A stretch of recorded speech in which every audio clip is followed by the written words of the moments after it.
questions. Have you been in touch with anyone in Cuba? And what's your... Well, the authorities in Cuba, the border guard has constant contact with the Coast Guard, so they alerted them this morning. I was made aware of it at that time. Oftentimes in these incidents and things like this, the initial reports are incomplete. And then as the day has progressed, I think early this morning, certainly by 9 a.m. or 10 a.m. this time, maybe a little later our time here, I reached out and we began to look at it independently. We have various different elements of the U.S. government that are trying to verify elements of the story based on what's been provided to us now. I know that the Coast Guard has responded to the area, to the vicinity.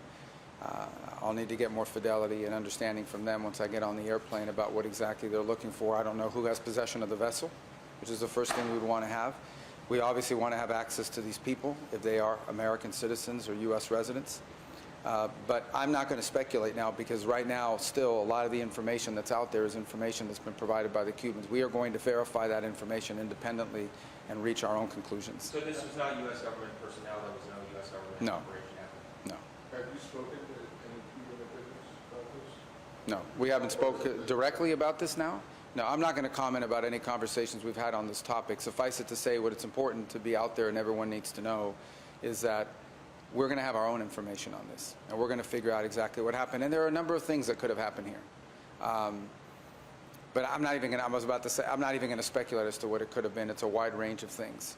But suffice it to say, it is highly unusual to see shootouts in open sea like that. It's not something that happens every day. It's something, frankly, that hasn't happened with Cuba in a very long time. But we're going to find out. We're not going to base our conclusions on what they've told us. And I'm very, very confident that we will know the full story of what happened here, and we will know it soon. And then, we'll respond appropriately based on what that information tells us. If these were American citizens or residents, what kind of retaliation might we expect? Yeah, I'm not going to speculate on what the U.S. will do. What I'm telling you is that we're going to find out exactly what happened and who was involved, and then we'll make a determination on the basis of what we find out. And we are going to find out. But we're not going to just take what somebody else tells us.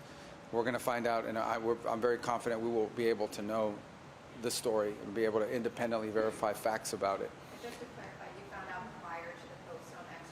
Yes. Well, and obviously there was an incident at sea, so we do have constant contact with them at the Coast Guard level, where they notify the U.S. Coast Guard on a variety of things, including migrants and so forth. That there's these mill-to-mill, I guess, Coast Guard to Coast Guard channels that exist, and this reporting early on was fragmentary about an incident, but not the details. They provided more details in the social media post they put out, as well as a notice they sent to the embassy, or from their embassy to the State Department. But in it is embedded all sorts of facts, or things that they claim to be facts, such as where the ship came from, where the boat came from, who was on it, what happened, and so forth. These are the things we're going to independently verify, and then, we'll present that to the policymakers in our country, including the president, and we'll make determinations based on the facts. Right now, we're still gathering facts. Do you have any reason to doubt their version, or is it just your... I have every reason to want our own information. Like, we don't generally make decisions in the United States on the basis of what the Cuban authorities are saying. You guys with the oil and that stick in the Treasury Department about Venezuelan oil in Cuba that for humanitarian reasons for private companies. Is this a shift in policy? What is the motivation? No, it's always been legal to sell to the private sector in Cuba. Okay. These would not be sales to the government. These would not be sales to the military-owned Gaesa, the company. These would be sales to a very small private sector that exists in Cuba. And that's always been legal. I mean, there are people that have a license to do that now. This would just expand to the numbers that could do it. Again, it would go to the private sector. The private sector in Cuba is quite small. It exists, but it's small. And it certainly, in and of itself, does not have the capacity to deal with the scale and scope of the challenges they're facing. But if the Cuban economy were a functioning economy, it would have a much larger private sector. And so what's clear is that, and I would say this, that the people of Cuba are suffering today. They've been suffering for a long time. They're suffering now, perhaps more than at any time in recent memory, perhaps in the history, since 1959. This is the worst economic climate that Cuba has faced. And it is the authorities there in that government who are responsible for that. They're the ones that have made decisions that have left Cuba vulnerable to the situation they're now in. Understand that Cuba has largely survived on the basis of subsidies. The Soviet Union gave them free things. When the Soviet Union collapsed, they went into a special period, which was disastrous for them. And then along came Hugo Chavez and bailed them out for a long time.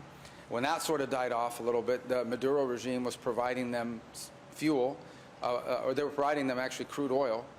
Some percentage of that was refined and used domestically, and a large percentage of that was never even made it to Cuba. It was sold in the open market for cash to fund the regime and to fund the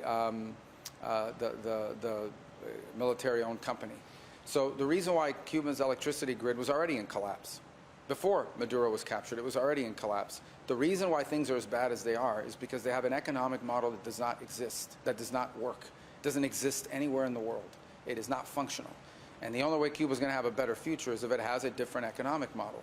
Now, if you go back to President Trump's 2017 or 2018 executive orders on a new policy in Cuba, that policy was entirely designed in many ways to put the private sector and individual private Cubans, not affiliated with the government, not affiliated with the military, in a privileged position.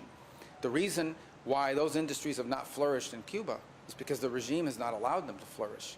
So now that they're in a crisis, there's an opportunity for them to import fuel in small quantities, granted, through a private sector.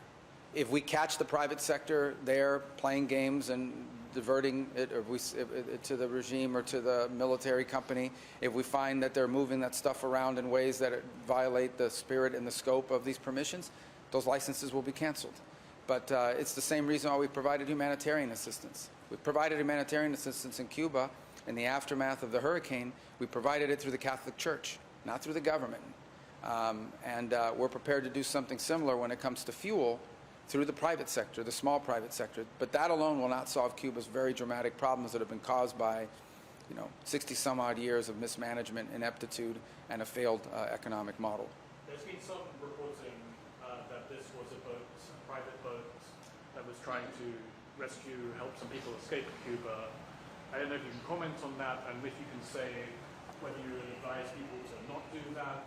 What can you say about that? Yeah, well, first of all, I'm not going to comment about this specific boat until we have all the information. So I just want to be clear. I'm not going to speculate about whose boat it was, what they were doing, why they were there, what actually happened. I'm not going to speculate on that because it's not smart to do that until we have all the facts. Now, separate from that, yes, there have been people in the past that have run into Cuba to bring people and stuff. It is illegal.